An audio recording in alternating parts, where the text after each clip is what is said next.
अस्सलामु अलैकुम वरहमतुल्लाहि वबरकातुहू। बिस्मिल्लाहिर्रहमानिर्रहीम।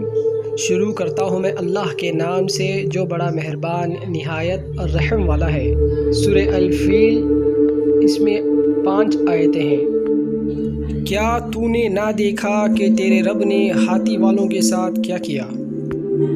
क्या उनके मकर को बेकार नहीं कर दिया और उन पर परिंदों के झुंड भेज दिए जो उन्हें मिट्टी की और पत्थर की कंकरियां मार रहे थे, जो उन्हें खाए हुए भूसे की तरह कर दिया।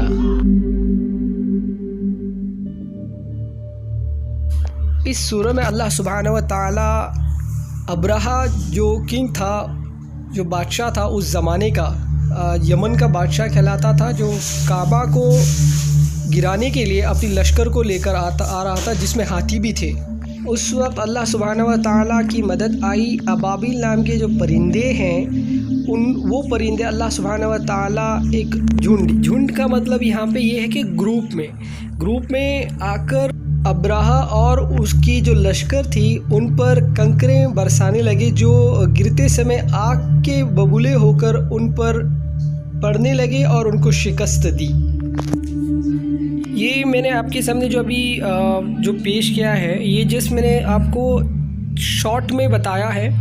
इंशाअल्लाह अगर मुझे कभी समय मिले तो मैं पूरी इसकी जो तफसीर है, अब्रहा क्यों काबा को ढाना चाह रहा था, वो क्यों कुरैश के अगेंस्ट था, वो क्यों काबा के अगेंस्ट था, ये सारी इन्फॉर्मेशन मैं आपको ज़रूर बताऊँगा इंशाअल्लाह।